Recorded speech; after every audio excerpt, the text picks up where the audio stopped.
मैंने पिता पर कुछ पंक्तियां लिखी। अमिताभ जी, ये हरिवंश राय बच्चन जी की स्मृति में कार्यक्रम है, इसलिए मैं कुछ पंक्तियां पिता पर पढ़ना चाहता हूं, सुनिएगा। माँ पर और पिता पर कुछ पंक्तियां आपके बीच निवेदित करता हूं।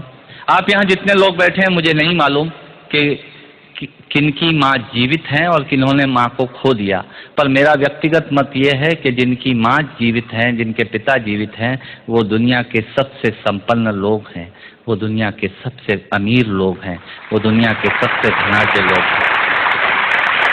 एक मिनट के लिए बचपन में लौटिएगा, याद कीजिएगा जब हम बहुत छोटे थे, माँ की गोद में थे, माँ का स्तनपान करते थे, तब माँ का एक स्तन मुंह में लेकर हमने उस माँ को दूसरे स्तन पर अपने छोटे छोटे पैरों से न जाने कितनी बार मारा, पर उस माँ ने हमें दूध पिलाना बंद नहीं किया। मित्रों, लात खाकर भोजन देने की शक्ति उस परमपिता परमेश्वर ने दुनिया में यदि किसी को दी है, वो सिर्फ माँ को दी है। माँ के अलावा ताकत किसी के पास नहीं है। मैं उस माँ की वंदना में खड़का पड़ता हूँ। याद कीजिएगा उन दिनों में जब हम चौके में, रसोई में बैठकर खाना खाया करते थे और माँ खाना बनाती थी, उस वक्त थाली पर बैठकर हमने जब भी इधर उधर देखा, वो माँ समझ गई और उसने नमक का डब्बा हमारी तरफ सरका दिया। हमारे बिना बोले को समझने वाली वो माँ, जब हम उसे खो देते हैं, वो माँ हमें बहुत याद आती है। वो माँ जो हमारे परीक्षा देते जाते वक्त दही की कटोरी लेकर शगुन बनकर आकर खड़ी हो जाती थी, उसे हम खो देते हैं। वो माँ हमें बहुत याद आती है। रमेश सोज की 4 पंक्तियां माननीय नेताजी यहाँ बैठे हैं, मैं पढ़ता हूँ, मुझे अच्छी लगती है कि बहुत रोते हैं लेकिन दामन हमारा नम नहीं होता, इन आँखों के बरसने का कोई मौसम नहीं होता, मैं अपने दुश्मनों के बीच भी महफूज रहता हूँ, मेरी माँ की दुआओं का खजाना समझ। स्वामीनाथ पांडे की 3 पंक्तियां सुनाता हूँ। स्वामीनाथ पांडे ने 3 पंक्तियों का उपन्यास लिखा। अमिताभ जी बैठे हैं, जया जी बैठी हैं। 3 पंक्तियों में पूरा उपन्यास लिख दिया। उसने लिखा, एक विधवा माँ थी, उसके 2 बेटे थे। एक बेटा नीचे वाले माले पर रहता था, दूसरा बेटा ऊपर वाले माले पर रहता था। विधवा माँ 15 दिन एक बेटे के यहाँ खाना खाती थी, विधवा माँ 15 दिन दूसरे बेटे के यहाँ खाना खाती थी।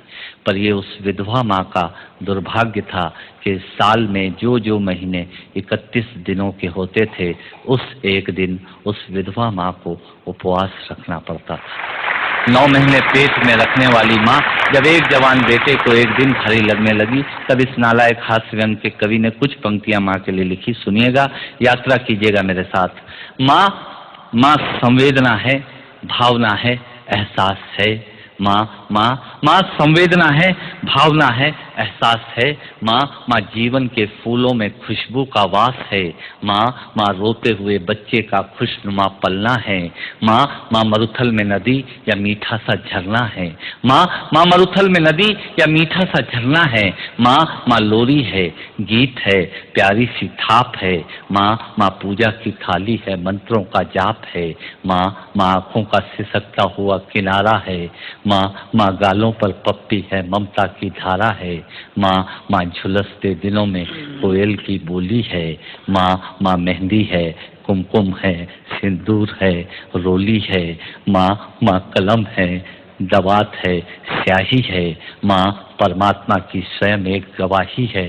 माँ त्याग है, तपस्या है, सेवा है। माँ फूंक से ठंडा किया हुआ कलेवा है।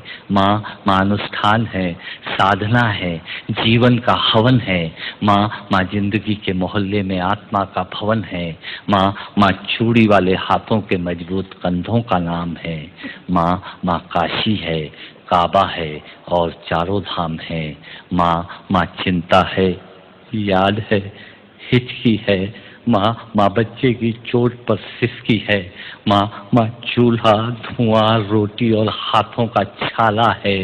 माँ जिंदगी की कड़वाहट में अमृत का प्याला है। माँ पृथ्वी है, जगत है, धूरी है। माँ बिना इस सृष्टि की कल्पना अधूरी है। तो माँ की ये कथा अनादि है, ये अध्याय नहीं है, और माँ का जीवन में कोई पर्याय नहीं, और माँ का जीवन में कोई पर्याय नहीं है। तो माँ का महत्व दुनिया में कम हो नहीं सकता, और माँ जैसा दुनिया में कुछ हो हो नहीं सकता, माँ जैसा दुनिया में कुछ हो नहीं सकता। तो मैं कविता की ये पंक्तियां माँ के नाम करता हूँ। मैं दुनिया की सब माताओं को प्रणाम करता हूँ। और कहा साहब के बिना पिता के माँ का अस्तित्व नहीं होता।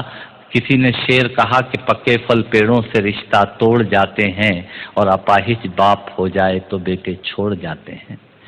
पिता जब पुत्र को बाजार में ले जाता है और जेब में 50 रुपए होते हैं और बच्चा 200 रुपए के सामान को खरीदने की जिद करता है, उस वक्त एक पिता की विवशता और बच्चे की जिद, इसके बीच के एहसास में खड़े होकर पंक्तियां सुनिएगा, पिता क्या होता है।